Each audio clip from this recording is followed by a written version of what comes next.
ప్రకాశం జిల్లా ఎంఆర్పీఎస్ అధ్యక్షులు రావు నూతలకోటి మాదిగ ఒంగోలు ప్రభుత్వ హాస్పిటల్లో మార్కాపురం బస్సు ప్రమాదంలో గాయపడిన బాధితులను పరామర్శించి మృతి చెందిన కుటుంబాలకు ప్రగాఢ సానుభూతి తెలియజేశారు.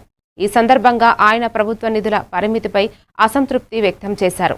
కర్నూలు ప్రమాద బాధితులకు ప్రభుత్వం మరియు ట్రావెల్స్ యాజమాన్యం ద్వారా 20 లక్షలు ఎక్స్గ్రేషియా ఇవ్వబడినప్పటికీ మార్కాపురం బస్సు ఘటనలో మృతి చెందిన కూలీలకు రాష్ట్ర ప్రభుత్వం 5 లక్షలు, కేంద్ర ప్రభుత్వం 2 లక్షలు మాత్రమే ప్రకటించడం తగినంత కాదని చెప్పారు.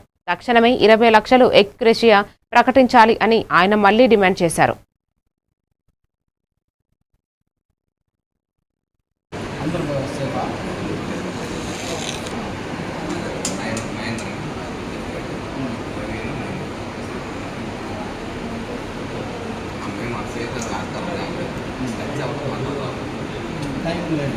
బస్సు దిగి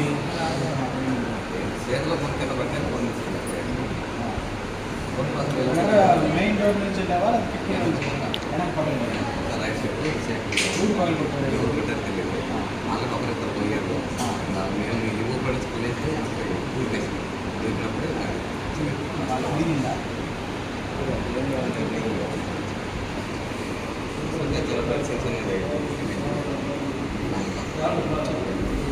మెయిన్